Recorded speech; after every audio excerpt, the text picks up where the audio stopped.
Hello everyone. तो आप सभी कैसे हैं? सभी को हरे कृष्णा, राधे राधे। जैसा आप सभी को पता है कि हम सभी अपना डेली प्रैक्टिस सेट लेकर चलते हैं। तो डेली प्रैक्टिस सेट में हम सभी अपना सीडीपी लेकर चल रहे थे, लेकिन आज आपका ये मैराथन में आपका सोशल साइंस चलेगा। अब हम मैराथन कराकर आपको सोशल साइंस की जितनी ये 2022 से लेकर 2023 की ये जितने भी आपके प्रैक्टिस सेट इसे ख़त्म करेंगे। फिर उसके बाद हम आ जाएंगे 13 से लेकर आपका वहाँ पर 21 तक उसको ख़त्म करेंगे। ठीक है, कि हम 2022 और 23 का पहले इसलिए चला रहे हैं ताकि आपको पैटर्न पता चल जाए कि किस तरीके से पूछता है। उसके बाद आप सारे क्वेश्चन को हल करिएगा। तो चलिए क्वेश्चन नंबर 1 हम देखते हैं क्या है कि कुषाणों ने किन निम्नलिखित शक्तिशाली केंद्रों से शासन किया। ऑप्शन 1 है पेशावर और मावला, ऑप्शन बी है पेशावर और मथुरा, ऑप्शन सी है पेशावर और वाराणसी, ऑप्शन डी है पेशावर और उज्जैन। तो देखिए हम चीज़ों को समझाएंगे नहीं क्योंकि आपका मैराथन क्लासेस है, तो हम फटाफट से बस उत्तर को देते जाएंगे और आप सभी अपना आंसर खुद से लिखा करिए और लास्ट में मिलान करिएगा कि 60 में से आपने कितना नंबर गेन किया है। ठीक है, तो यहाँ पर हमारा ऑप्शन नंबर जो 2 है वो बिल्कुल सही हो जाएगा कि जो कुषाण थे वो शक्तिशाली केंद्र से कहाँ से शासन करते थे, तो इनका शासन करने का जो शक्तिशाली केंद्र था वो आपका पेशावर और मथुरा था। तो ऑप्शन नंबर जो बी है वो बिल्कुल सही हो जाएगा। चलिए आगे चलते हैं नेक्स्ट क्वेश्चन पर। हम क्वेश्चन नंबर 2 आपका है कि निम्नलिखित कथनों मतलब ए, बी और सी को पढ़ें और सही विकल्प का चयन करें। ऑप्शन ए है कि पूरा पाषाण काल 20 लाख वर्ष पहले से 12,000 साल पहले के दौरान माना जाता है। ऑप्शन बी है कि इस काल को भी 3 भागों में बांटा गया है, आरंभिक, मध्य एवं उत्तर पाषाण, पूरा पाषाण युग। ऑप्शन सी है आपका कि मानव इतिहास की लगभग 99% कहानी इसी काल के दौरान घटित हुई। तो यहाँ पर आइए हम देख लेते हैं यहाँ पर उत्तर क्या होगा हमारा। तो देखिए ऑप्शन नंबर ए है जो वो भी सही है, बी भी सही है, आपका सी भी सही है। तो यहाँ पर तीनों सही है, तो यहाँ पर लगा लीजिएगा ए, बी और सी। इसका जो क्वेश्चन है थोड़ा ज़्यादा बड़ा है, तो आइए हम यहाँ पर देखते हैं। ऑप्शन नंबर जो डी है बिल्कुल सही हो जाएगा आपका कि A, B and C all are true. ठीक है, आइए नेक्स्ट क्वेश्चन पर चलते हैं हम। देखिए क्वेश्चन नंबर 3 में आपका क्या कहा गया है कि कथन ए और बी को पढ़ें तथा सही विकल्प का चुनाव करें।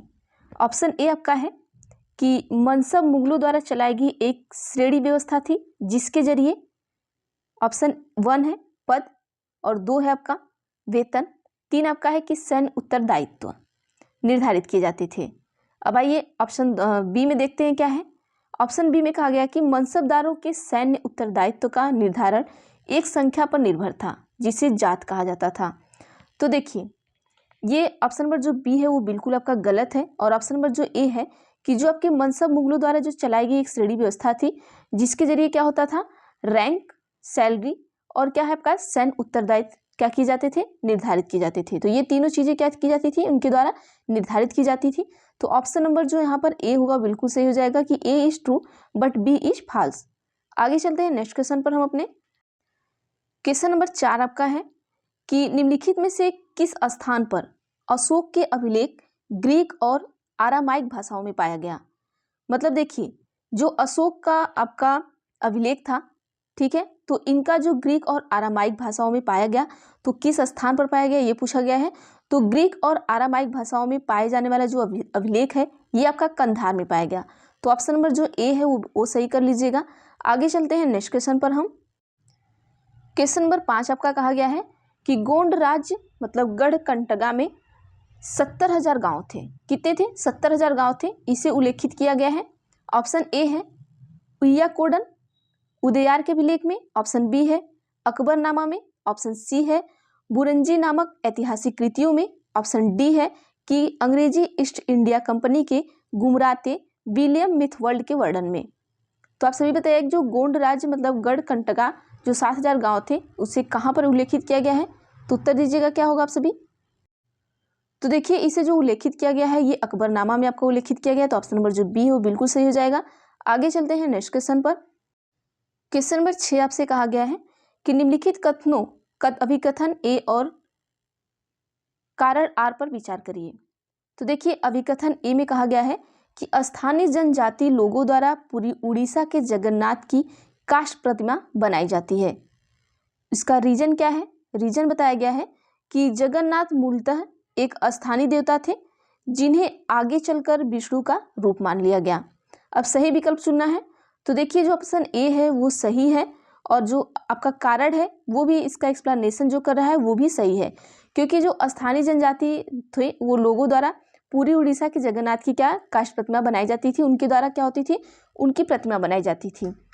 अब यहाँ कारण में जब हम आएंगे तो कब क्यों कैसे लिखेंगे, जब कब क्यों कैसे का हमें उत्तर मिल जाता है तो हमारा कारण सही हो जाएगा। क्यों बनाई जाती थी, क्योंकि जगन्नाथ मूलतः एक स्थानीय देवता थे वहाँ के, और जिन्हें आगे चलकर क्या क्या विष्णु का रूप माना गया। तो ऑप्शन ए सही है, और जो आर है इसका सही एक्सप्लेनेशन कर रहा है। तो आइए हम इसका उत्तर देख लेते हैं। तो यहाँ पर ऑप्शन नंबर जो ए है वो बिल्कुल सही हो जाएगी, both A and R true and R is the correct explanation of A. ठीक है, नेक्स्ट क्वेश्चन पर चलते हैं हम अपने। देखिए अगर टाइम होता तो हम आप सभी को एक्सप्लेनेशन भी दिखाते, लेकिन इतना ज़्यादा टाइम नहीं है कि हम आपको एक्सप्लेन करके बता सकें। तो चलिए, क्वेश्चन आपका कहा गया है कि निम्नलिखित में से कौन सा कथन बिरसा आंदोलन के विषय में सही है। ऑप्शन ए है कि बिरसा के अनुयायियों ने लाल झंडे को बिरसा राज का प्रतीक बनाया। ऑप्शन बी है कि बिरसा ने लोगों को उकसाने के लिए परंपरागत प्रतीकों और भाषा का इस्तेमाल किया। ऑप्शन सी आपका है कि बिरसा आंदोलन आदिवासी समाज को सुधारने के विरुद्ध था। ऑप्शन डी है कि बिरसा ने मशीनरियों और हिंदू समाज जमींदारों का लगातार विरोध किया। तो उत्तर दीजिए क्या होगा। देखिए बिरसा आंदोलन के विषय में आपसे पूछा गया है, तो यहाँ पर हम देख लेते हैं जो बिरसा आंदोलन हमारा था वो बिरसा अनुयायियों के लाल झंडे को, ये नहीं, बिल्कुल गलत है। ऑप्शन नंबर जो बी है वो बिल्कुल सही है कि बिरसा ने लोगों को उकसाने के लिए परंपरागत प्रतीकों और भाषा का इस्तेमाल किया, बिल्कुल सही किया, ये गलत है। और ऑप्शन नंबर डी सही है कि बिरसा ने मशीनरियों और हिंदू जमींदारों का क्या किया, लगातार विरोध किया। तो बी और डी हमारा सही है। तो आइए हम उत्तर देख लेते हैं क्या होगा हमारा। तो यहाँ पर आप सभी देखिएगा ऑप्शन नंबर जो ए है बिल्कुल सही होगा, क्योंकि बी और डी हमारा क्या है, सही है। आगे चलते हैं नेक्स्ट क्वेश्चन पर। क्वेश्चन आपका है कि कथन ए और बी पर विचार करें और सही विकल्प का चयन करें। ऑप्शन ए है कि लाखों ग्रामीण महिलाएं जो सूत काटकर अपनी आजीविका चला रही थी वे 19वीं शताब्दी के मध्य तक बेरोजगार हो गई। ये बिल्कुल सही बात है कि वो 19वीं शताब्दी तक बेरोजगार हो गई। क्यों, क्योंकि 1830 के दशक तक भारतीय बाजार ब्रिटेन से बने सूती कपड़े पर से पट गए, और 1880 के दशक तक स्थिति यह हो गई कि भारत के लोग जितना कपड़ा पहनते थे उनसे 2/3 ब्रिटेन से बना होता था। अब देखिए ए और बी दोनों सही हैं, लेकिन जो कारण है वो सही नहीं बता रहा है। ठीक है, जो ए का कारण है वो आपका बी दे नहीं पा रहा है, लेकिन ए भी सही है आपका और बी भी। कथन तो दोनों का सही है, लेकिन ये कारण सही नहीं दे पा रहा है। तो आइए उत्तर देख लेते हैं क्या होगा यहाँ पर। तो यहाँ पर उत्तर हो जाएगा both A and R true is not the reason for A. ठीक है, देखिए both A and R true, लेकिन तो जो रीजन है वो सही नहीं दे रहा है। कौन, देखिए ए और बी दोनों सही हैं तथा ए का कारण बी है। ठीक है, ए का कारण बी नहीं है होगा। यहाँ पर देखिए इज नॉट द रीजन दिया है। तो यहाँ पर आइए हम देख लेते हैं थोड़ा सा, अब इसका हम एक्सप्लेनेशन देख लेंगे। ठीक है, देखिए यहाँ पर कह क्या रहा है कि लाखों ग्रामीण महिलाएं जो सूत काटकर अपनी आजीविका चला रही थी वे 19वीं शताब्दी के मध्य तक बेरोजगार हो गई। निर्धन परिवार में आर्थिक कष्ट बना रहता था। कुछ संदर्भों में महिलाएं वृद्ध लोग जैसे बच्ची को भी ढंग से परिवार के उपलब्ध संसाधन तक पहुंचने से वंचित किया जाता था।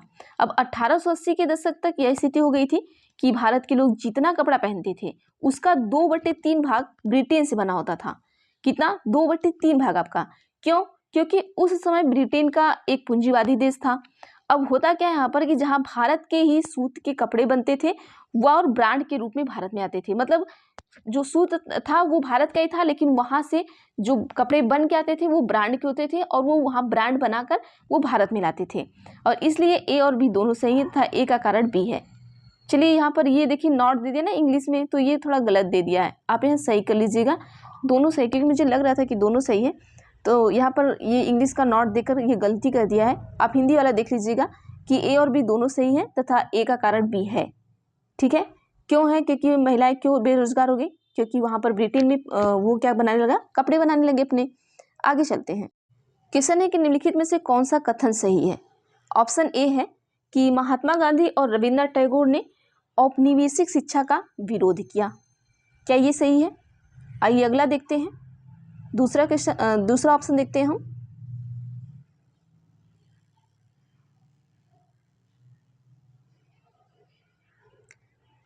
दूसरा ऑप्शन आपका है कि महात्मा गांधी और रविन्द्रनाथ टैगोर ने औपनिवेशिक शिक्षा का समर्थन किया।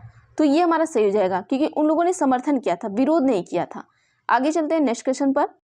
क्वेश्चन नंबर 10 आपसे कह रहा है कि प्राचीन ग्रंथों में विधवाओं को जलाने की अनुमति कहीं नहीं दी गई। यह कथन किस समाज सुधारक के साथ जुड़ी है? तो ऑप्शन ए है श्री नारायण गुरु, स्वामी दयानंद सरस्वती, सी है आपका सुभाष चंद्र बोस, डी आपका है राजा राम मोहन राय। तो आप सभी को पता है कि ये जो समाज सुधारक के साथ जुड़ी हुई है तो ये आपके राजा राम मोहन राय के साथ जुड़ी हुई है। तो ऑप्शन नंबर जो डी होगा वो बिल्कुल सही हो जाएगा। आगे चलते हैं नेक्स्ट क्वेश्चन पर। हम क्वेश्चन नंबर 11 आपसे क्या कहना चाह रहा है कि भारत में अंग्रेजों के शासन के दौरान निम्नलिखित में से कौन से संगठन ने जाति उन्मूलन पर मुख्य ध्यान दिया? ऑप्शन ए है सनातन धर्म सभा, ऑप्शन बी है एशियाटिक सोसाइटी, ऑप्शन सी है भारत धर्म महामंडल, ऑप्शन डी है सत्य शोधक समाज। तो देखिए पूछ क्या रहा है कि भारत में अंग्रेजों के शासन के दौरान, जब अंग्रेजों का शासन था, तो इसमें से कौन सा संगठन है जिन्होंने जाति उन्मूलन पर मुख्य ध्यान दिया था?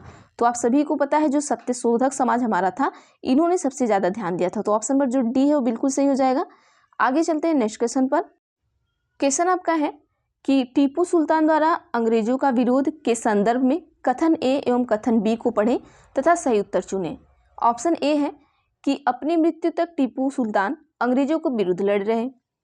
ऑप्शन बी है कि उसने अंग्रेजों की सांस्कृतिक परंपराओं का विरोध किया। तो ऑप्शन ए है कि A is true but B is false, option B है कि A is false but B is true, option C है कि both A and B is true. तो देखिए यहाँ पर होता क्या है, जो टीपू सुल्तान है, तो टीपू सुल्तान के द्वारा अंग्रेजों का विरोध किसके संदर्भ में हुआ ये आपको बताना है। तो देखिए ये बिल्कुल सही बात है कि अपनी मृत्यु तक टीपू सुल्तान क्या किए, अंग्रेजों के विरुद्ध क्या किए, लड़ते रहे, और उसने अंग्रेजों की सांस्कृतिक परंपराओं का भी विरोध किया। तो यहाँ पर दोनों सही हो जाएगा। तो ऑप्शन नंबर जो सी है वो बिल्कुल सही हो जाएगा। ठीक है, आगे चलते हैं नेक्स्ट क्वेश्चन पर। क्वेश्चन आपसे कह रहा है कि poverty and un British rule in India नामक पुस्तक के लेखक कौन थे? तो ये आप सभी को पता है कि poverty and un British rule in India की जो पुस्तक के जो लेखक थे वो आपके दादा भाई नौरोजी थे। तो ऑप्शन नंबर जो डी है वो बिल्कुल सही हो जाएगा। आगे चलते हैं नेक्स्ट क्वेश्चन पर। हम क्वेश्चन आपका है कि किन किन देशों के राजनेता गुट निरपेक्ष आंदोलन का हिस्सा थे? ऑप्शन ए है कि भारत, यूगोस्लाविया, इंडोनेशिया, घाना, मिस्र, ऑप्शन बी है कि Bharat, America, Britain, France, Spain, option C है कि भारत, रूस, पोलैंड, हंगरी, रोमानिया, और ऑप्शन डी है कि भारत, पाकिस्तान, बांग्लादेश, श्रीलंका, चीन। तो देखिए जो राजनेता गुट निरपेक्ष आंदोलन का हिस्सा थे वो भारत के थे, यूगोस्लाविया के थे, ठीक है, और इंडोनेशिया के थे, घाना के थे और मिस्र के थे। तो ऑप्शन नंबर जो ए होगा वो बिल्कुल सही होगा। आगे चलते हैं नेक्स्ट क्वेश्चन पर। क्वेश्चन नंबर 15 आपका कह रहा है कि इनमें से किन ग्रहों के चारों ओर छल्ले होते हैं? तो आप सभी को पता है, ऑप्शन ए है कि बृहस्पति, बी है शनि, सी है यूरेनस और डी है नेपच्यून। अब इनमें से किनके ऊपर छल्ले होते हैं, किनके ऊपर नहीं होते, ये आपको बताना है। ऑप्शन है कि A B C, option B है कि A B D, option C है कि A C D, option D है कि बी सी डी। तो उत्तर दीजिए क्या होगा। तो यहाँ पर आप सभी देख लीजिएगा कि जिन ग्रहों के चारों ओर छल्ले होते हैं वो कौन कौन से हमारे ग्रह होते हैं। ऑप्शन नंबर ए सही करिएगा। ए में क्या क्या है, ए मतलब जुपिटर, आपके बृहस्पति के चारों ओर भी छल्ले होते हैं, स्टाइनर के मतलब शनि ग्रह के भी चारों ओर होते हैं, और यूरेनस के भी। ये नेपच्यून के चारों ओर छल्ले नहीं होते हैं, तो इसको कट कर दीजिएगा। तो आपका ए, बी और सी तीनों सही होगा। तो ऑप्शन नंबर ए बिल्कुल सही करिएगा। आगे चलते हैं नेक्स्ट क्वेश्चन पर अपने। हम क्वेश्चन आपका है कि भारतीय मानक समय किस मानक यामोत्तर पर आधारित है? तो आइए ऑप्शन देख लेते हैं। ऑप्शन ए है 75 degree 30 minute east, 75 degree 30 minute पूर्व, ऑप्शन बी है 78 degree 30 minute east, 78 degree 30 minute पूर्व, सी है आपका कि 82 डिग्री 30 मिनट ईस्ट, फिर है आपका 85 डिग्री 30 मिनट ईस्ट। तो यहाँ पर क्या होगा बताइएगा। तो देखिए जो भारतीय मानक समय है तो ये आपके 75 डिग्री 30 मिनट ईस्ट मतलब कि 75 डिग्री 30 मिनट पूर्व के यामोत्तर पर आपकी आधारित है। तो ऑप्शन नंबर जो ए होगा वो बिल्कुल सही हो गया है। थोड़ा सा इसका एक्सप्लेनेशन देखेंगे, ठीक है, आइए देखते हैं। सॉरी ये 82 डिग्री होगा, ठीक है, सी का सही कर लीजिएगा, यहाँ पर हमने गलती से बोल दिया 75, 82 डिग्री आपका 82 डिग्री 30 मिनट ईस्ट में होगा। देखिए होता क्या यहाँ पर कि जो भारतीय मानक समय आपका है वो 82 डिग्री 30 मिनट पूर्व मानक याम उत्तर पर आधारित होता है। और ये 82 डिग्री 30 मिनट पूर्वी देशांतर रेखा कहाँ, प्रयागराज के निकट कहाँ से होकर गुजरती है, मिर्जापुर से होकर गुजरती है। और भारतीय मानक समय की याम उत्तर रेखा जो है वो उत्तर प्रदेश, आपकी मध्य प्रदेश, छत्तीसगढ़, उड़ीसा, आंध्र प्रदेश, ये कुल 5 राज्यों से होकर गुजरती है। इसको ध्यान रखिएगा कि कौन कहाँ से होकर गुजरता है।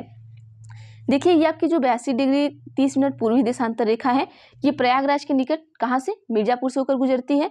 और बाकी जो भारतीय मानक समय में जो यामोत्तर रेखा है वो कहाँ से होती है, उत्तर प्रदेश, मध्य प्रदेश, छत्तीसगढ़, उड़ीसा, आंध्र प्रदेश, ये 5 राज्य आप याद रखिएगा।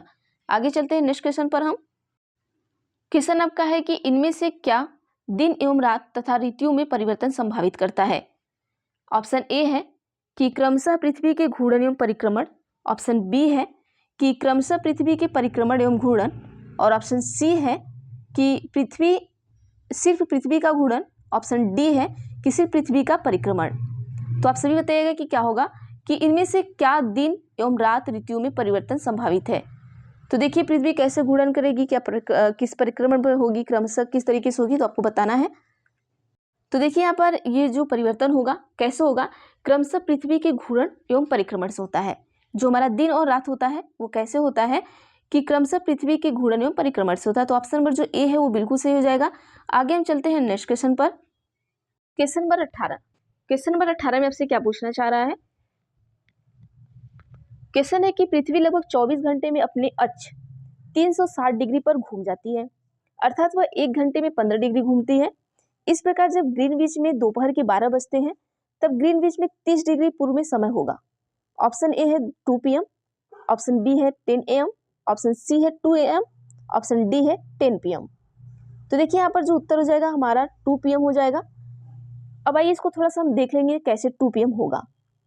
देखिए होता क्या है यहाँ पर कि जो पृथ्वी होती है वो 24 घंटे में अपने आसपास क्या करती है, 360 डिग्री घूम जाती है। कितना घूमती है, 360 डिग्री घूमती है, अर्थात 1 घंटे में कितना घूमती है, वो 15 डिग्री घूमती है। अब होता क्या है, इस प्रकार जब ग्रीनविच दोपहर के जब 12 बजेंगे तब ग्रीनविच में क्या होगा, 30 डिग्री पूर्व में समय कितना होगा हमारा, 2 अपराह्न होगा, मतलब 2 PM होगा। ठीक है, आगे चलते हैं नेक्स्ट क्वेश्चन पर हम। देखिए क्वेश्चन आपका क्या कहा है कि अंडमान और निकोबार द्वीप समूह में निम्नलिखित में से किस प्रकार के वन पाए जाते हैं। ऑप्शन ए है कि आर्द्र पर्णपाती वन, ऑप्शन बी है शुष्क पर्णपाती वन, ऑप्शन सी है कि शीतोष्ण वन, और अब इसके बाद उपयुक्त विकल्प का चयन करें, क्या ओनली वन। आगे देखते हैं हम। ऑप्शन बी में है कि बोथ, ऑप्शन सी में है कि बोथ ए सी, और ऑप्शन बी में आप देख लीजिएगा ए बी दिया है। तो यहाँ पर क्या होगा, देखिए जो आपका अंडमान और निकोबार द्वीप समूह होगा इसमें आपके केवल आर्द्र पर्णपाती वन पाए जाते हैं। ठीक है, तो ऑप्शन नंबर जो ए है वो बिल्कुल सही होगा कि ओनली ए, मतलब केवल एक सही होगा। आगे चलते हैं, थोड़ा हम इसको एक्सप्लेन कर देते हैं। देखिए अंडमान और निकोबार द्वीप समूह में जो आर्द्र पर्णपाती वन पाए जाते हैं ये भारत का क्या है, आपका एक केंद्र शासित प्रदेश है। क्या है, केंद्र शासित प्रदेश है। यह कहाँ है, यह बंगाल की खाड़ी के दक्षिण में हिंद महासागर में स्थित है। कहाँ पर स्थित है, बंगाल की खाड़ी के दक्षिण में हिंद महासागर में है। और यह कई छोटे बड़े द्वीपों से मिलकर क्या है, बना है। और इसकी जो राजधानी है वो पोर्ट ब्लेयर है। याद रखिएगा इसकी किसकी राजधानी, अंडमान और निकोबार की जो राजधानी है वो पोर्ट ब्लेयर है। ठीक है, आगे चलते हैं अगले क्वेश्चन पर हम। क्वेश्चन को ध्यान से देखिएगा, क्वेश्चन नंबर 20 पर हम चल रहे हैं। क्या कहा है आपसे कि कथन ए में कहा है कि ग्रेनाइट ठोस चट्टाने तथा बिल्डिंग बनाने, सजावटी व सिलबट्टे के तौर पर प्रयोग में लाई जाती हैं। तो बिल्कुल बात सही है कि जो हमारा ग्रेनाइट होता है वो ठोस चट्टाने हैं, ये बिल्कुल सही बात है। और इसका जो प्रयोग है हम जैसे बिल्डिंग बनाने, सजावटी व सिलबट्टे के तौर पर प्रयोग में हम लाते हैं। आप देखते होंगे कि बहुत जो ग्रेनाइट होता है उस पर आप बहुत तरह तरह की डिजाइन बना के लोग बाजारों में बेचते हैं, तो ये सही बात है। अब रीजन इसका क्या, क्यों कैसे यहाँ पर लगाएंगे, क्योंकि पृथ्वी की भूपट्टी के बहुत नीचे धीरे धीरे ठंडा होने के कारण ये बड़े दानों का रूप ले लेती है। तो ये बात सही है, तो ऑप्शन ए भी सही है और इसका जो कारण है वो भी सही है। तो आइए हम देख लेते हैं इसका जो उत्तर है वो क्या होगा। तो यहाँ पर देख लीजिएगा ऑप्शन ए जो है वो बिल्कुल सही हो जाएगा कि both A and R true and R is the correct explanation of A. ठीक है, आगे चलते हैं नेक्स्ट क्वेश्चन पर हम। क्वेश्चन नंबर 21 आपका कहा गया है कि दिए गए कथन को पढ़िए तथा यहाँ से पढ़िएगा स्टार्टिंग से कि पौनों के बारे में दिए गए कथन को पढ़िए तथा सही विकल्प का चयन कीजिए। ऑप्शन ए है कि मानसूनी पौने मौसमी पौनों का उदाहरण है, तो सही बात है। ऑप्शन बी है कि मौसमी पवनें वर्ष भर लगातार निश्चित दिशा में चलती रहती हैं, बिल्कुल नहीं।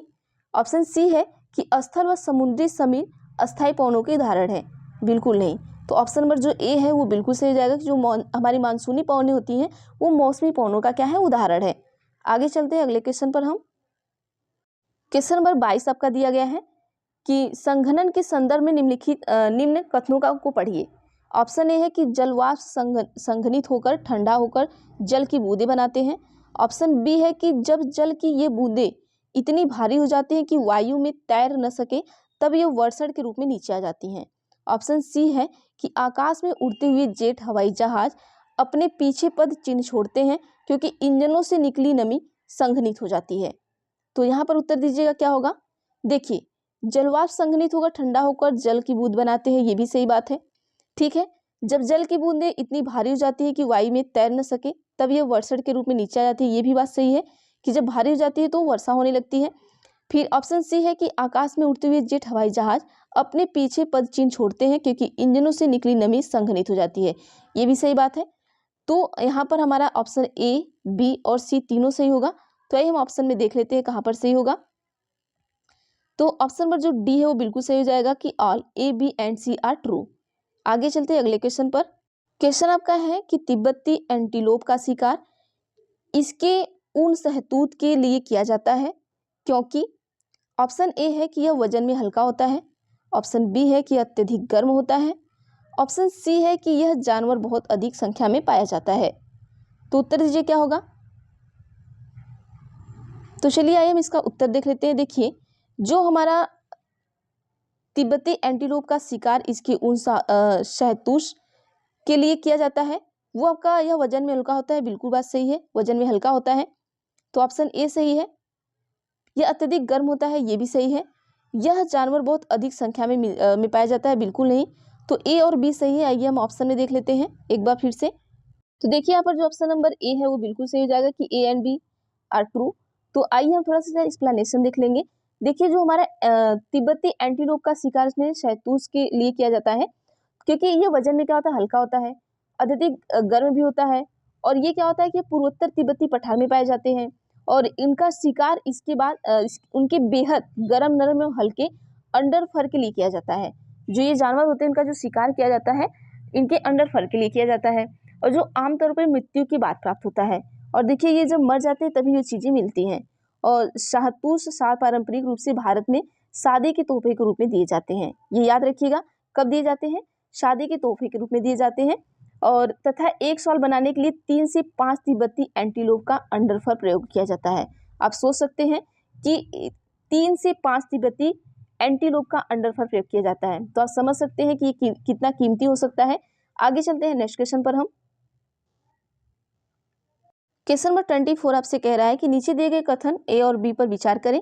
ऑप्शन ए है कि नवीकरणीय संसाधन असीमित होते हैं और इन पर मानवीय क्रियाओं का प्रभाव नहीं होता। ये गलत बात है कि जो नवीकरणीय संसाधन वो असीमित हो, बिल्कुल नहीं, हर चीज़ें सीमित ही होती हैं इसका यहाँ पर, और ये मानवीय क्रियाओं का प्रभाव बिल्कुल प्रभाव पड़ता है, तो ये गलत हो जाएगा हमारा। ऑप्शन नंबर बी है कि अनवीकरणीय संसाधन की तुलना में नवीकरणीय संसाधन जल्दी पुनः पूरित हो जाते हैं, बिल्कुल सही बात है। तो हमारा ए क्या है, फॉल्स है, और बी क्या है, ट्रू है। तो आइए हम ऑप्शन में देख लेते हैं क्योंकि यहाँ पर दिया है कि सही विकल्प का चयन करें। तो यहाँ पर आइए हम ऑप्शन में देख लेते हैं। तो ऑप्शन नंबर जो हमारा डी होगा बिल्कुल सही होगा।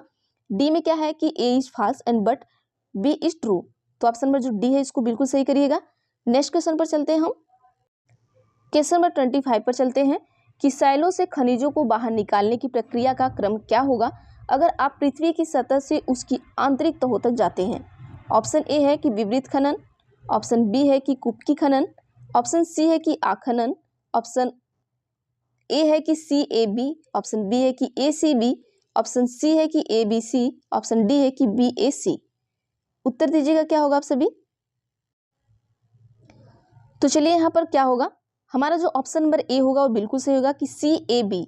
सी में क्या आपका दिया गया है, सी में है आखनन। देखिए क्वेश्चन क्या पूछा है कि सैलों से खनिजों को बाहर निकालने की प्रक्रिया का क्रम क्या होगा, क्रम पूछा है तो पहले क्या होगा आपका आखनन होगा, फिर उसके बाद क्या होगा विवृत खनन होगा, फिर उसके बाद आपका क्या होगा कूपकी खनन होगा। तो इसको याद रखिएगा, पहले आखनन, फिर विवृत खनन, फिर कूपकी खनन। तो ये आपको क्रम बैठाना था। आगे चलते हैं अगले क्वेश्चन पर। हम क्वेश्चन आपका कह रहा है कि स्थानांतरित कृषि के संदर्भ में निम्नलिखित कथनों पर विचार कीजिए। ऑप्शन ए है कि ये भारी वर्षा वाले क्षेत्र हैं, बिल्कुल सही बात है। ऑप्शन बी है कि यह तीव्र पुनर्जनन वाले क्षेत्रों में प्रचलित होती है, ये भी सही बात है। और ऑप्शन सी आपका है कि इसे कर्तन एवं दहन कृषि के नाम से भी जाना जाता है, तो बिल्कुल सही बात है। जो हमारी स्थानांतरित कृषि होती है इसको हम कर्तन एवं दहन कृषि के नाम से जानते हैं। अब आइए थोड़ा ऑप्शन देख लेते हैं, ऑप्शन में क्या क्या दिया है। तो ऑप्शन नंबर जो डी है वो बिल्कुल सही हो जाएगा आपका कि आल, ए बी एंड सी, ठीक है, ये सभी हो जाएंगे। आगे चलते हैं अगले क्वेश्चन पर। हम क्वेश्चन नंबर 27 में आपका क्या कर रहा है, अगर आप कक्षा में प्रेरी और वेल्ड पर परिचर्चा कर रहे हैं तो आप विश्व मानचित्र पर किस क्षेत्र को अंकित करेंगे। ऑप्शन ए है कि संयुक्त राज्य अमेरिका और दक्षिण अमेरिका क्रमशः, ऑप्शन बी है कि दक्षिण अमेरिका और कनाडा क्रमशः, ऑप्शन सी है कि अमेजन बेसिन दक्षिण अफ्रीका क्रमशः, ऑप्शन डी है कि कनाडा और दक्षिण अफ्रीका क्रमशः। पूछा क्या है कि अगर आप कक्षा में प्रेरी और वेल्ड पर परिचर्चा कर रहे हैं, तो जब प्रेरी और वेल्ड पर आप परिचर्चा करेंगे तो सीधी सी बात है, तो आप विश्व मानचित्र पर वहां पर आप कनाडा और दक्षिण अफ्रीका को क्रमशः क्या करेंगे, दर्शाएंगे। तो जो ऑप्शन नंबर जो डी है वो बिल्कुल सही हो जाएगा। किसको दर्शाएंगे, कनाडा और दक्षिण अफ्रीका को। कहाँ पर, जब हम प्रेरी और वेल्ड पर परिचर्चा कर रहे होते हैं। आगे चलते हैं अगले क्वेश्चन पर। क्वेश्चन नंबर 28 आपका है कि रूढ़िबद्ध धारणाओं के संदर्भ में निम्न वाक्यों पर ध्यान दीजिए। क्वेश्चन को ध्यान से पढ़िएगा, आइए उत्तर देखते हैं क्या होगा।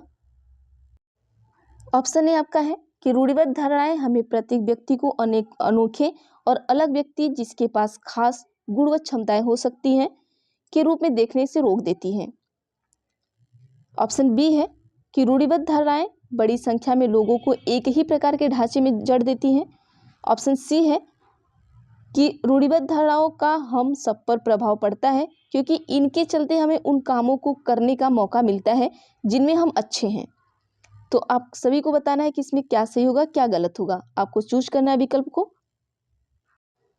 तो चलिए यहाँ पर हम देखते हैं जो हमारी रूढ़िबद्ध धारणाएं होती हैं वो ये सही बात है कि हमें प्रत्येक व्यक्ति को अनोखे और अलग व्यक्ति जिसके पास खास गुण व क्षमताएं हो सकती हैं के रूप में देखने से रोकती हैं, ये बिल्कुल सही बात है।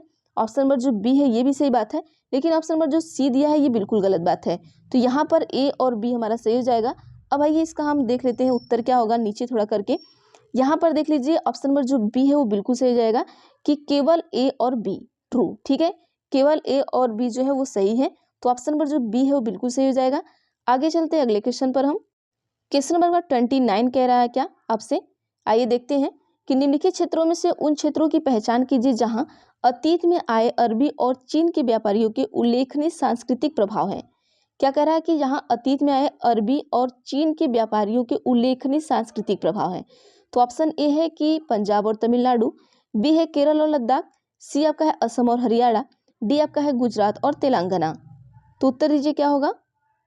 तो चलिए यहाँ पर हम देख लेते हैं हमारा जो क्वेश्चन नंबर 29 का जो सही उत्तर होगा ऑप्शन नंबर जो बी होगा वो बिल्कुल सही होगा कि केरला और लद्दाख, मतलब जो हमारा केरल और लद्दाख है ये क्षेत्रों के उन क्षेत्रों की क्या पूछा है कि क्षेत्रों के उन क्षेत्रों की पहचान कीजिए जहां अतीत में आए अरबी और चीन के व्यापारी की उल्लेखनीय सांस्कृतिक प्रभाव है। तो जो अतीत में आए हुए आपके अरबी और चीन व्यापारी थे वो कहाँ पर आए थे, यहाँ पर केरल और लद्दाख। तो ऑप्शन नंबर जो बी है वो बिल्कुल सही कर लीजिएगा। केरल में ये बहुत सारे मसालों का व्यापार करते थे। तो ऑप्शन नंबर जो बी है, थोड़ा सा हम इसको देख लेते हैं। देखिए यहाँ पर क्या है कि केरल और लद्दाख में ये दो प्रमुख क्षेत्र हैं जहां अतीत में आए जो अरबी और चीन के व्यापारी की उल्लेखनीय सांस्कृतिक प्रभाव है। देखिए लद्दाख जम्मू और कश्मीर के पूर्व पहाड़ी में बसा है, ये आप सभी को पता है, और एक रेगिस्तानी इलाका है। लद्दाख के रास्ते में बौद्ध धर्म तिब्बत पहुंचा और लद्दाख को छोटा तिब्बत भी कहा जाता है। आप इसको याद रखिएगा कि लद्दाख को छोटा तिब्बत भी कहा जाता है।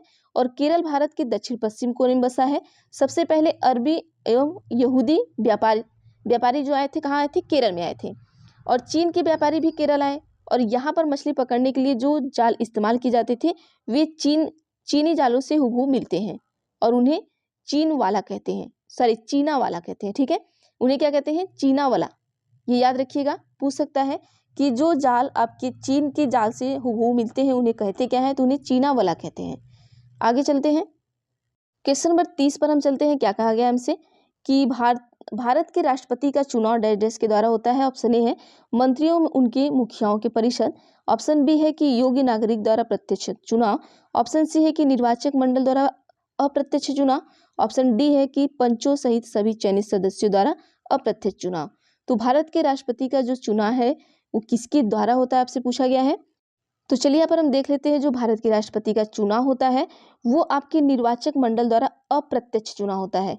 किसके द्वारा होता है? निर्वाचक मंडल द्वारा अप्रत्यक्ष चुनाव होता है। तो इसको याद रखिएगा कि भारत के राष्ट्रपति का जो चुनाव होता है वो निर्वाचक मंडल द्वारा अप्रत्यक्ष चुनाव के द्वारा होता है। आगे चलते हैं नेक्स्ट क्वेश्चन पर। चलिए अगला क्वेश्चन हम देखते हैं। अगला क्वेश्चन आपका क्या पूछा गया है कि हमारा संविधान यह सुनिश्चित करता है कि शासन की व्यवस्था केवल कुछ विशेषाधिकृत लोगों को सम्मिलित नहीं करती, जो सभी के लिए निर्णय ले। यहाँ सरकार के विभिन्न स्तर हैं जो संविधान से ही अपनी ताकत और अधिकार प्राप्त करते हैं। तो यहाँ पर आगे क्या दिया गया है कि यह भारतीय संविधान के निम्नलिखित विशेषता की व्याख्या करता है। ऑप्शन ए है संघवाद की। ऑप्शन बी है शक्तियों का बंटवारा। ऑप्शन सी है धर्मनिरपेक्षता। ऑप्शन डी है संसदीय शासन। तो देखिए यहाँ पर ये जो भारतीय संविधान का जो विशेषता की व्याख्या करता है तो ये संघवाद की विशेषता की व्याख्या करता है। तो ऑप्शन नंबर जो ए है वो बिल्कुल सही हो जाएगा। ए को सही कर लीजिएगा। क्वेश्चन को बाकी आप 1 से 2 बार और पढ़ लीजिएगा। आगे चलते हैं नेक्स्ट क्वेश्चन पर। हम क्वेश्चन नंबर 32 आपसे कहा है कि इनमें से कौन सी स्थिति भारत के एक शहर में आए प्रवासी मजदूर की अवस्था को सबसे करीबी से दर्शाती है। ऑप्शन ए है कि बाबू शहर के मुख्य बाजार में एक पक्का दुकान का मालिक है जिससे उसे पूरे वर्ष आय मिलती है। अब देखिए क्वेश्चन का कहने का मतलब क्या है कि भारत के एक शहर से आए प्रवासी मजदूर की अवस्था, जो प्रवासी मजदूर होते हैं उनके बारे में सबसे करीब से क्या दर्शाएगी वो पूछा गया है। ऑप्शन बी है कि राजन एक ठेले पर दिन में सामान बेचता है और रात होने पर उसी पर सो जाता है। अब ऑप्शन सी आपका है कि जॉय एक नए शॉपिंग मॉल में ब्रांडेड कपड़े का शोरूम खोलता है। ऑप्शन डी है कि वीणा एक अनधिकृत बस्ती में एक दंत चिकित्सालय चलाती है। तो देखिए सबसे करीब से आपको क्या शो करेगा, तो ऑप्शन नंबर जो बी है वो ज़्यादा करीब से आपको शो करेगा कि जो राजन है वो एक ठेले पर क्या करता है, सामान बेचता है और रात होने पर वो उसी ठेले पर क्या होता है, सो जाता है।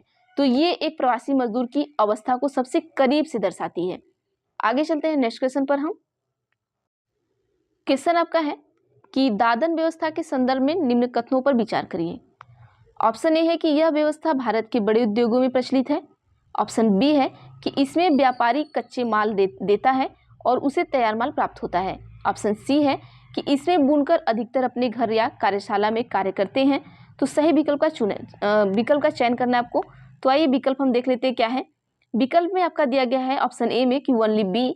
ऑप्शन बी में आपको दिया गया है कि both A and B. Option C में दिया गया कि both B C. Option D में दिया गया कि ए बी सी सभी। तो उत्तर दीजिएगा क्या होगा आप सभी। तो चलिए यहाँ पर हम देख लेते हैं यहाँ पर जो हमारा उत्तर होगा।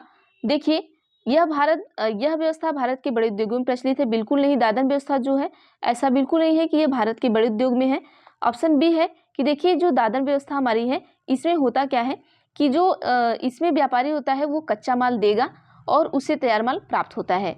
और ऑप्शन सी जो है, और इसमें क्या होता है कि इसमें बुनकर अधिकतर अपने घर या कार्यशाला में कार्य करते हैं। तो दादन व्यवस्था का मतलब यही होता है।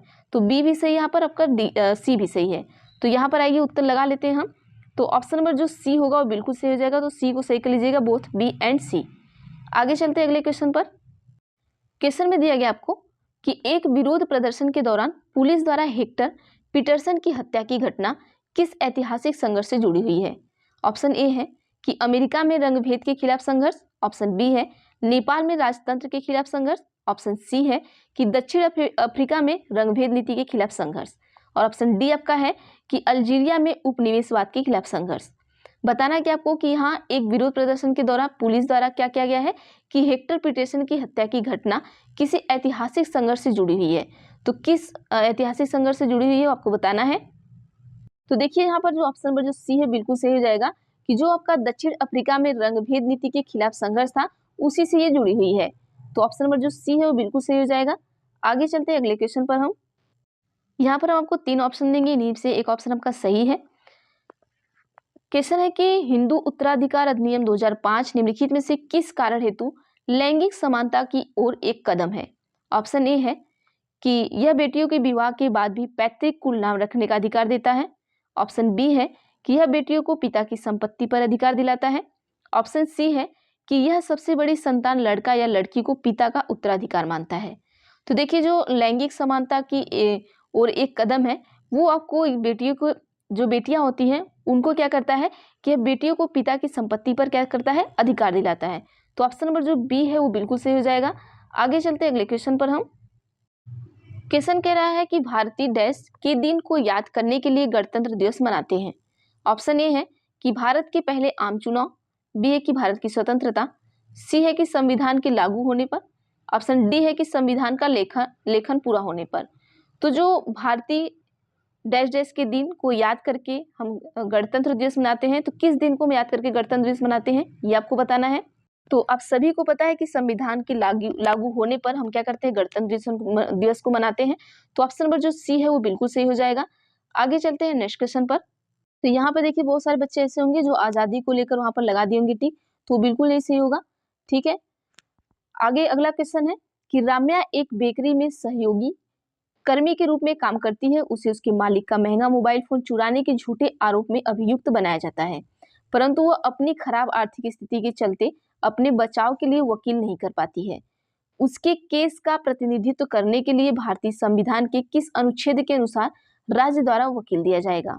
ऑप्शन ए है कि आर्टिकल 38 के अनुसार, ऑप्शन बी है कि आर्टिकल 39 के अनुसार, ऑप्शन सी है कि आर्टिकल 40 के अनुसार, और ऑप्शन डी है कि आर्टिकल 21 के अनुसार। क्वेश्चन को ध्यान से देखिएगा कि जो राम्या है वो एक सहयोगी कर्मी में क्या कर रही है, के रूप में काम कर रही है।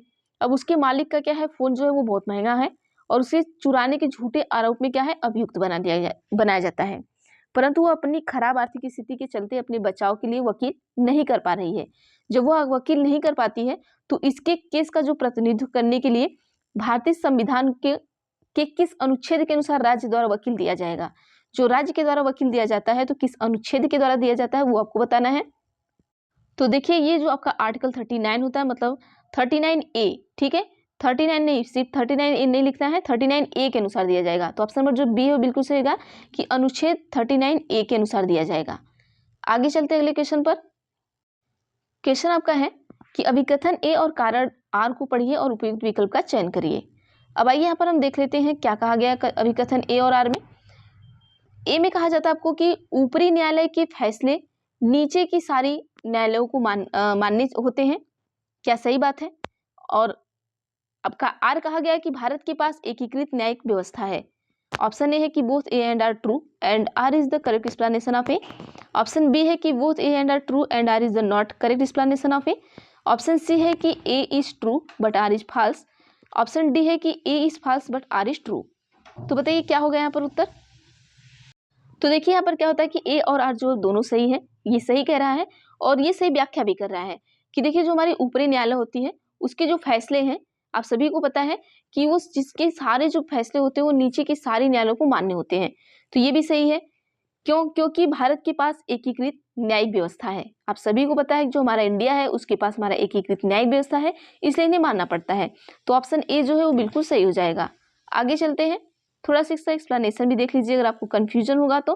देखिए होता क्या है कि अभी हमने आपको बता दिया कि जो ऊपरी न्यायालय है जो भी फैसले होते हैं उसके निचले न्यायालय को मानना पड़ता है, और भारत का जो सर्वोच्च न्यायालय न्यायिक समीक्षा की शक्ति के साथ देश के शीर्ष न्यायालय है। और भारत एक क्या है, हमारा संघीय राज्य है, आप सभी को पता है। और इसकी जो एकल और एकीकृत न्यायिक प्रणाली है जिसकी त्रिस्तरीय संरचना है। संरचना कैसी है? त्रिस्तरीय है। और सर्वोच्च न्यायालय, उच्च न्यायालय, अधीनस्थ न्यायालय, ठीक है। ये जो त्रिस्तरीय संरचना है कौन कौन सा है? सर्वोच्च न्यायालय हो गया आपका, उच्च न्यायालय हो गया और अधीनस्थ न्यायालय हो गया। तो इसलिए आपको सभी को स्पष्ट है कि ए और आर दोनों सही होंगे। आगे चलते अगले क्वेश्चन पर। अगले क्वेश्चन पर देखिए क्या कहा गया है। क्वेश्चन कहा गया है कि निम्नलिखित कथनों ए, बी और सी पर विचार कीजिए। ऑप्शन ए है कि तवा मत्स्य संघ का गठन तवा बांध के निर्माण के खिलाफ हुआ था।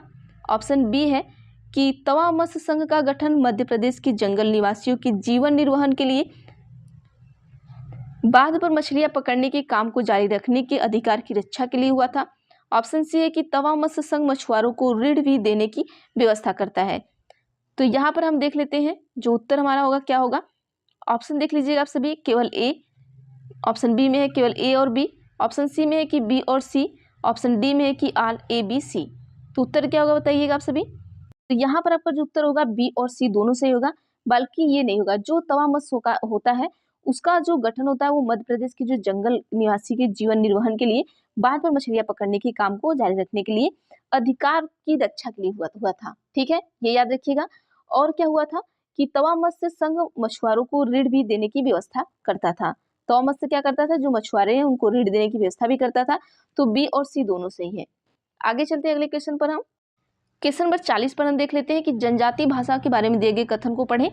तो चलिए थोड़ा इसको बड़ा करते हैं, आखिर जनजातीय भाषा के बारे में दिया क्या है, क्या सही होगा क्या गलत होगा। देखिए, जो हमारी जनजातीय भाषा होती है, यहाँ पर क्या दिया कि संथाली भाषा का अपना बड़ी मात्रा में प्रकाशन होता है, जिनमें इंटरनेट पर पत्रिकाएं भी शामिल है। संथाली भाषा के बारे में बता रहा है। दूसरा कह रहा है आपका कि जनजातीय भाषा संस्कृत की बिल्कुल अलग है और संभवतः उतनी ही पुरानी है। अब इसका विकल्प का चुनाव करना है कि क्या केवल एक सही है, क्या केवल बी सही है, कि ए बी दोनों सही है, कि न तो ए सही है न तो बी सही है। उत्तर दीजिए क्या होगा। तो देखिए यहाँ पर जो हमारा ऑप्शन नंबर सी होगा बिल्कुल सही होगा कि ए बी दोनों सही है, कि यहाँ पर जो संथाली भाषा होती है वो बड़ी मात्रा में प्रकाशन भी होता है इसका, और इंटरनेट पर इसकी पत्रिकाएं भी शामिल होती हैं। और बाकी ये जो जनजातीय भाषाएं हैं ये संस्कृत से बिल्कुल अलग होती हैं, ये भी बात सही है, और संभवतः उतनी पुरानी भी होती हैं। ठीक है, आगे चलते हैं अगले क्वेश्चन पर। हम चलिए क्वेश्चन यहाँ पर दिया गया है, यहाँ पर देखिए थोड़ा सा देख लेते हैं। देखिए, सामाजिक विज्ञान अधिगम के तरीके और अर्थ दिया गया है। ठीक है, अब यहाँ पर हम देख लेते हैं कि पहले में क्या कहा गया, व्यवहारवादी। जो व्यवहारवादी होगा हमारा, ए का हम कहाँ पर मिलाएंगे, ए को आप दो में लेके जाइए। ठीक है, दो में मतलब व्यवहारवादी कहाँ पर आता है, सीमित कौशल और तथ्यों का संचय। ठीक है, अब दूसरा बी में क्या दिया, रचनावादी। रचनावादी को चार में लेकर जाइए। रचनावादी क्या करता है, अधिगम करता केंद्रित प्रासंगिक। ठीक है, उसके बाद हम कहाँ लेकर जाएंगे, सी को तीन में लेके जाइए। ठीक है, सी का तीन में लेकर जाइए। तीन में यहाँ मिल गया कि विषय हमेशा स्वतंत्र होते हैं, जो बहुविषयक उपागम होते हैं हमेशा क्या होते हैं, स्वतंत्र होते हैं। बाकी अंतर विषय उपागम क्या होते हैं, समकालिक ज्ञान में सहायता करना। तो ये आप मिला लीजिएगा। तो यहाँ पर ऑप्शन नंबर जो बी होगा वो बिल्कुल सही हो जाएगा कि ए का 2, बी का 4, सी का 3, डी का 1। आगे चलते हैं अगले क्वेश्चन पर। हम क्वेश्चन नंबर आपका 42 कह रहा है कि निम्नलिखित में से कौन सा शब्द इतिहास में पुरास्थल की सही व्याख्या प्रस्तुत करता है।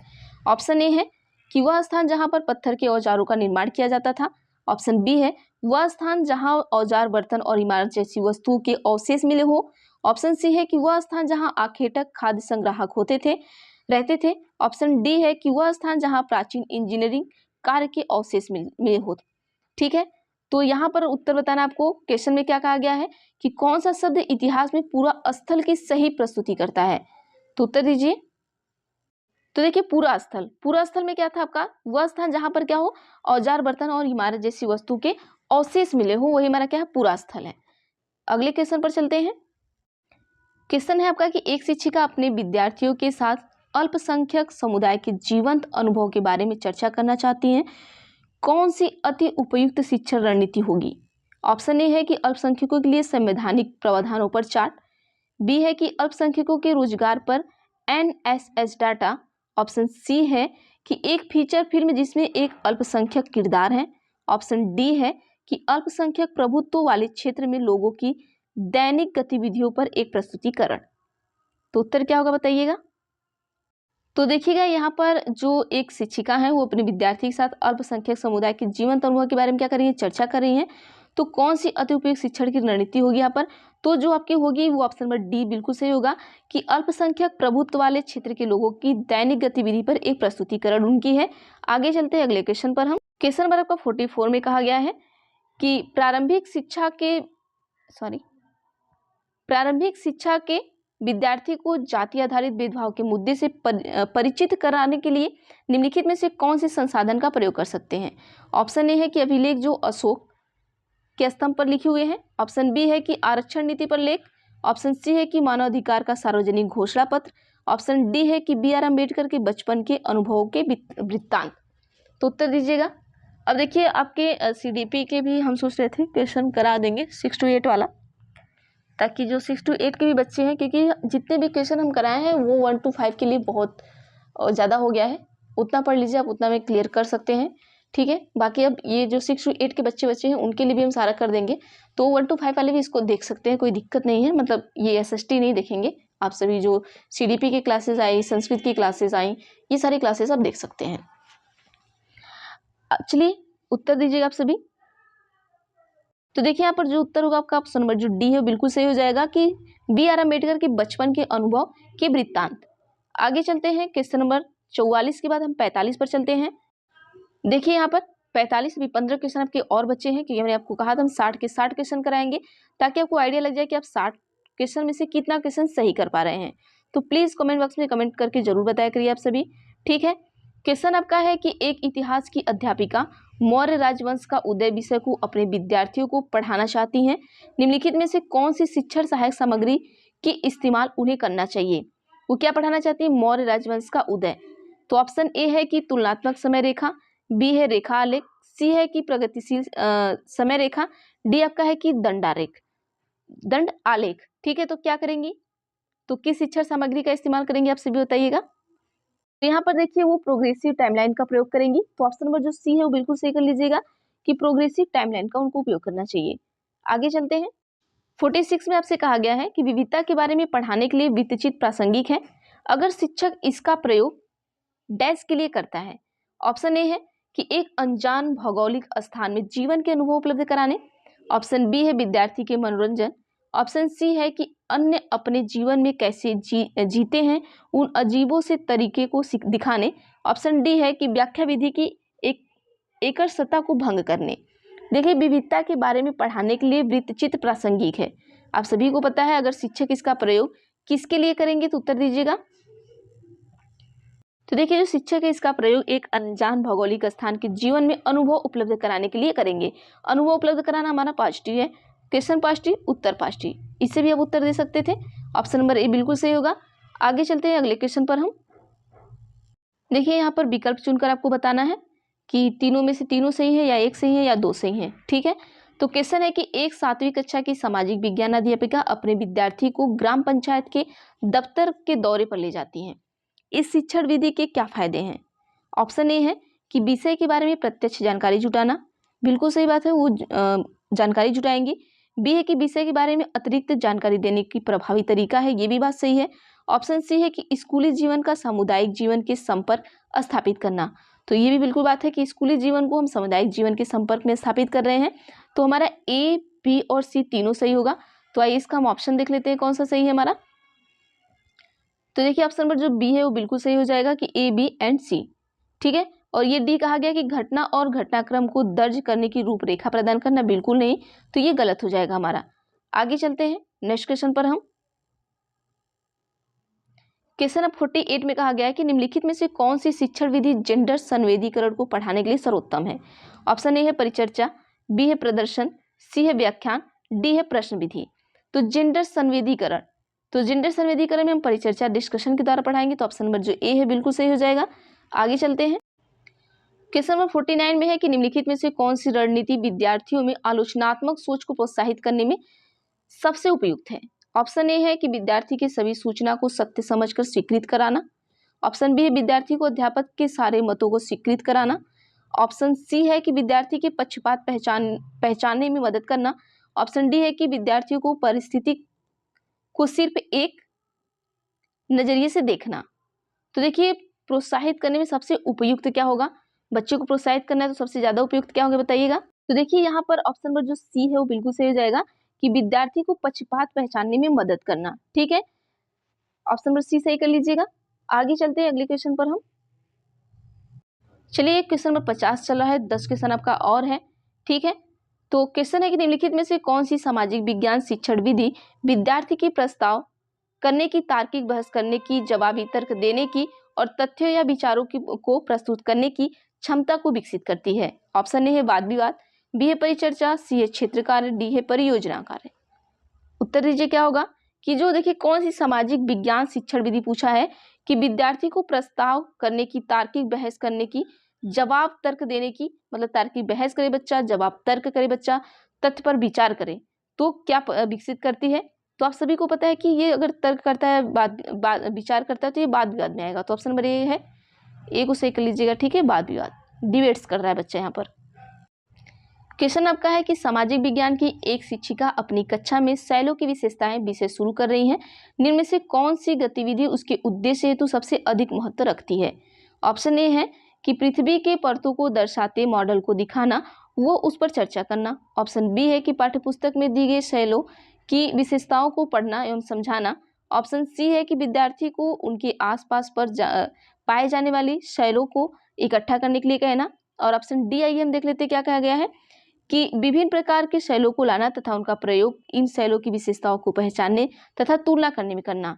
तो देखिए सबसे ज्यादा महत्व हमारा यही ऑप्शन नंबर जो डी है वही रखता है, तो डी को सही कर लीजिएगा। अगले क्वेश्चन पर चलते हैं हम। क्वेश्चन नंबर 52 में आपसे कहा गया कि भारत के तटीय स्थल रूप पढ़ाते हुए राजस्थान के शिक्षक किस शैक्षणिक समस्या का समाधान कर सकते हैं? तो ऑप्शन ए है कि छात्रों के लिए संदर्भ बनाने में, बी है प्राकृतिक सामग्री उपलब्ध कराने में, बिल्कुल नहीं, सी है कि छात्रों के मूल्यांकन में, बिल्कुल नहीं, डी आपका है कि पाठ्यक्रम समय से पूरा करने में। तो ये समस्या का सामना तब करना पड़ता है जब छात्रों के लिए संदर्भ बनाने होते हैं। ठीक है, तो ऑप्शन नंबर जो ए होगा वो बिल्कुल सही कर लीजिएगा, ए को टिक कर लीजिएगा। आगे चलते हैं, 52 के बाद 53 पर चलते हैं हम। देखिए क्वेश्चन इतने बड़े बड़े हैं कि हम क्या ही बताएं आपको। क्वेश्चन आपका है कि सामाजिक विज्ञान पाठ्यचर्या में निम्नलिखित में से कौन सी विद्यमान बाधाएं हैं? ऑप्शन ए है कि क्या विद्यालय में विद्यमान शिक्षण शास्त्रीय प्रथाएं। ऑप्शन बी है कि अच्छा प्रदर्शन तथा उच्च अंक प्राप्त करने का दबाव, ये बाधाएं हैं, बिल्कुल बाधाएं हैं, तो ये सही हो जाएगा। ये तो नहीं है, शिक्षण शास्त्रीय प्रथाएं बिल्कुल बाधाएं नहीं होती हमारी। ऑप्शन सी है कि वैज्ञानिक अन्वेषण तथा कौशल निर्माण का अभाव हमारी बाधाएं होती हैं, तो हमारा ए और बी बिल्कुल सही हो जाएगा। एक सेकेंड, तो यहाँ पर देखिए ए और बी सही होगा। ठीक है, आप सभी यहाँ पर बना लीजिएगा कि जो विद्यालय में विद्यमान शिक्षण शास्त्रीय प्रथाएं हैं, ठीक है, जो existing pedagogical practice in school, ये होना नहीं चाहिए, इसको छोड़ दीजिएगा। देखिए क्योंकि आपका इसमें दिया है ऑप्शन ए और बी दोनों सही हैं, और वैज्ञानिक अन्वेषण तथा कौशल निर्माण का अभाव भी बाधा हो सकती है, तो इसको छोड़ दीजिएगा। आप सभी इसका उत्तर हमें कमेंट बॉक्स में करके बताइएगा कि क्या होगा। वैसे हम आपको उत्तर दिखा देना चाहते हैं कि जो उत्तर दिया ऑप्शन नंबर ए ही दिया है। ठीक है, ए और बी दोनों को सही माना है और बाकी सी को गलत माना है। एक बार आप इसे उत्तर मिलाइएगा। ठीक है, चलिए हम 53 पर चलते हैं, क्वेश्चन नंबर 54 पर चलते हैं। 54 में है आपका कि प्राथमिक विद्यालय के छात्रों के समक्ष भारत के राष्ट्रीय आंदोलन की चर्चा के लिए निम्न स्रोतों को उल्लेखित किया जा सकता है। ऑप्शन ए है कि सेलुलर जेल की आधिकारिक दस्तावेज और पत्र, बी है कि शैल चित्रकला, सी आपका है कबीर के दोहे, डी आपका है अशोक स्तंभ। तो 54 का जो उत्तर होगा क्या होगा बताइएगा। तो 54 का जो उत्तर होगा आपका सेलुलर जेल के आधिकारिक दस्तावेज और पत्र होंगे। ऑप्शन नंबर जो ए है वो बिल्कुल सही होगा। आइए 55 पर चलते हैं हम। क्वेश्चन नंबर 55 में क्या कहा गया कि सामाजिक विज्ञान की कक्षा में परियोजना विधि का प्रयोग करने का मुख्य उद्देश्य क्या है? विद्यार्थी को सामाजिक विज्ञान के सैद्धांतिक ज्ञान के निर्माण में संलग्न करना, बिल्कुल नहीं। सामाजिक विज्ञान कक्षा शिक्षण समय बचाना, नहीं। सी है कि सामाजिक विज्ञान शिक्षण का भार कम करना, नहीं। डी आपका सही हो जाएगा कि विद्यार्थी को वास्तविक जीवन में सामाजिक समस्या की जांच में संलग्न करना। देखिए यहाँ पर वास्तविक जीवन है, वास्तविक जीवन को हम क्या करेंगे अपने ट्रिक में लाएंगे कि जो हमारा ये वास्तविक जीवन हमारा क्या पॉजिटिव है। क्वेश्चन पॉजिटिव पूछा है, उत्तर भी पॉजिटिव ही होगा। आगे चलते हैं 55 के बाद 56 पर। 56 में कहा गया है कि निम्नलिखित प्रश्न में कौन सी ज्ञानात्मक प्रक्रिया का आकलन होता है? भारतीय संविधान की मुख्य विशेषता क्या है? तो ऑप्शन नंबर जो ए है स्मरण, ये बिल्कुल सही हो जाएगा। 56 के बाद हम 56 के बाद चलते हैं 57 पे। यहाँ पर एक बार देख लीजिएगा कि देखिए स्मरण करने की जो महत्वपूर्ण विधियां हैं कौन कौन सी हैं। तो जो विधि है जैसे खंड विधि हो गई, प्रगतिशील विधि हो गई, क्रिया विधि हो गई, पूर्ण विधि हो गई, मिश्रित विधि, ये 5 विधि आपकी है। ठीक है, किसकी स्मरण में ज्ञानात्मक प्रक्रिया का आकलन होता है और ये भारतीय संविधान की क्या है मुख्य विशेषता है। स्मरण मतलब याद करना। मनोवैज्ञानिक में अतीत से जानकारी या घटना को पुनः प्राप्त करने का कार्य, जबकि सूचना को पुनः प्राप्त करने में मदद करने के लिए एक विशिष्ट संकेत की कमी होती है। तो चलिए आगे चलते हैं अगले क्वेश्चन पर। हम 57 पर। 57 में देखिए क्या कहा गया आपसे कि निम्न में से कौन सी कार्य नीति समूह आकलन का हिस्सा नहीं है? ऑप्शन ए है वाद विवाद, बी है सेमिनार प्रस्तुति, सी है संक्रांत परीक्षा, डी है कक्षा में चर्चा। तो उत्तर दीजिए क्या होगा। तो देखिए ऑप्शन नंबर जो सी है वो बिल्कुल सही हो जाएगा कि सत्रांत परीक्षा। ये क्या आपका कार्यनीति समूह आकलन का हिस्सा नहीं आपका है, बाकी वाद विवाद है, सेमिनार की प्रस्तुति है, कक्षा में चर्चा भी है। आगे चलते हैं। आगे क्वेश्चन है कि निम्न में से कौन सा कथन सतत और व्यापक मूल्यांकन के बारे में सही नहीं है। किसके बारे में? सतत और व्यापक मूल्यांकन के बारे में सही नहीं है। क्वेश्चन निगेटिव, उत्तर भी निगेटिव ही आएगा। आइए चलिए देखते हैं, ऑप्शन हम देख लेते हैं।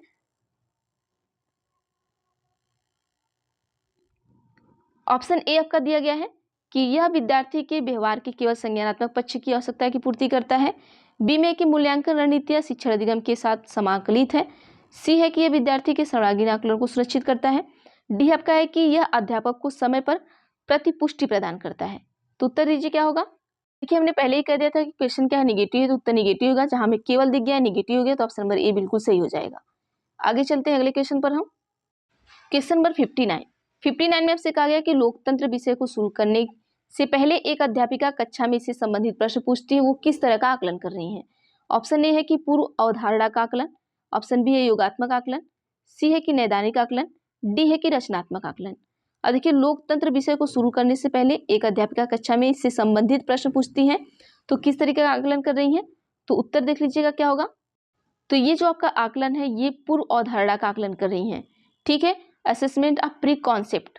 तो ऑप्शन नंबर जो ए है बिल्कुल सही हो जाएगा। अब आइए अपने लास्ट क्वेश्चन पर चलते हैं, क्वेश्चन नंबर 60 पर हम। अब यहाँ पर बताना है कि इन तीनों में से तीनों सही है या एक सही है या दो सही है, ठीक है। ऑप्शन में बताना आपको। 60 है कि एक अच्छी तरह से डिजाइन किया गया पोर्टफोलियो डैश होना चाहिए। ऑप्शन ए है उद्देश्यपूर्ण और व्यवस्थित। बी है कि विद्यार्थी के प्रदत्त कार्य और गतिविधियों को बिंबित करने वाला। सी आपका है कि विद्यार्थी के एक लंबी समय अवधि के काम का संचयन। तो उत्तर दीजिएगा क्या होगा। देखिए अगर हम एक अच्छी तरह से डिजाइन किया गया पोर्टफोलियो है तो वो व्यवस्थित भी होना चाहिए, उद्देश्यपूर्ण होना चाहिए, व्यवस्थित होना चाहिए, बिल्कुल सही बात है। विद्यार्थी के प्रदत्त कार्य और गतिविधि को प्रतिबिंबित करने वाला भी होना चाहिए और विद्यार्थी के एक लंबी समय अवधि में काम का संचयन भी करना चाहिए। तो तीनों हमारा सही हो जाएगा। तो ए, बी और सी सही है। आइए यहाँ पर उत्तर भी मिला लेते हैं हम इसका। एक सेकेंड।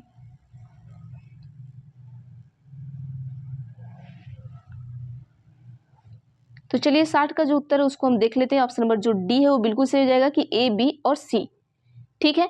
तो ऑप्शन नंबर जो डी है वो बिल्कुल सही हो जाएगा। तो देखिए हमने आपको यहाँ पर कितने मिनट हुए, 57 मिनट हमने आपको 60 क्वेश्चन कराए हैं। तो हम ज़्यादा से ज़्यादा कोशिश करेंगे कि आपको इसी तरीके से 60 क्वेश्चन का हम मैराथन दे दें। अभी 2022 और 23 का जो भी क्वेश्चन है उसको हम पूरा करा दे रहे हैं। फिर उसके बाद हम 13 से लेकर फिर आगे का चलेंगे, ताकि आपको आपके एग्जाम तक अगर डेली हम 60 क्वेश्चन लेकर चलते हैं तो समझ जाइए कि अगर आज आपका हो गया 20, आज डेट कितना है, एक सेकेंड, आज 23 है। 23 और प्लस 14 उधर हो गया और 5 2 7 इधर हो गया। मतलब अब 15-17 क्वेश्चन, अगर 15-17 भी मैंने आपको करा दिया तो 15-17 जो आपके प्रैक्टिस सेट है बहुत है। अगर मान लीजिए हमने 10 भी प्रैक्टिस सेट करा दिया, एक दिन में 60 करा रहे हैं, तो मतलब 600 क्वेश्चन आपको हम करा देंगे, ठीक है। तो आज के लिए बस इतना ही करते हैं, बाकी हम देखेंगे नेक्स्ट वीडियो में। और जो भी बच्चे हमसे पुराने जुड़े हुए हैं उन्हें पता है और वो हमारा बहुत हेल्प भी करते हैं और हमें सपोर्ट भी करते हैं, वो हमें वीडियो हमेशा लाइक भी करते हैं, तो हमें अच्छा लगता है। जो हमारे नए बच्चे जुड़े हुए हैं वो प्लीज़ अगर वीडियो अच्छी लगती है तो वीडियो को लाइक कर दिया करिए। देखिए आपके लाइक से हमें बस एक मोटिवेशन मिलता है ताकि मैं आपको और अच्छी वीडियो बना पाऊँ, और ना हमें उससे कोई पैसे वैसे नहीं मिलते हैं। और हमको देखिए हम आपको जो भी वीडियो बनाते हैं 50 वीडियो फालतू बकवास नहीं करते हैं, सीधे हम अपने क्वेश्चन और आंसर पे आते हैं, क्योंकि आपका टाइम भी आपके लिए बहुत ज़्यादा महत्वपूर्ण है। इस टाइम एग्जाम टाइम है, तो ज़्यादा बकवास सुनने से अच्छा कि हम ज़्यादा से ज़्यादा क्वेश्चन करें। क्वेश्चन करने के होता क्या है, देखिए आप 60 क्वेश्चन करते हैं 1 घंटे में तो आपका टाइम बचता है। अब आगे की चीज़ें करते हैं, अगर वही हम 1 घंटे में आपको 30 क्वेश्चन या 20 क्वेश्चन कराए तो आपका टाइम जाएगा, हम बीच में बातें करते रहे तो उसका कोई मतलब नहीं है। तो हमारा भी टाइम बचता है, इसमें हमारा भी फायदा है, इसमें आपका भी फायदा है, इसलिए चीज़ें ज़्यादा सही रहती हैं। तो चलिए आज के लिए इतना करते हैं, बाकी हम देखेंगे नेक्स्ट वीडियो में। तो थैंक यू एवरीवन। अगर वीडियो अच्छी लगती तो प्लीज़ आप सभी सब्सक्राइब कर लीजिएगा, और अगर अच्छी लगती है तो इसे शेयर भी कर दीजिएगा। आप सभी जो भी आप सभी सोशल मीडिया से जुड़े हैं, फेसबुक, व्हाट्सएप, जहाँ भी, आप सभी शेयर कर दिया करिए। आपके शेयर करने और लाइक करने से हमारी थोड़ी हेल्प हो जाती है और कुछ नहीं, ठीक है। तो थैंक यू एवरीवन, मिलते हैं हम नेक्स्ट वीडियो में।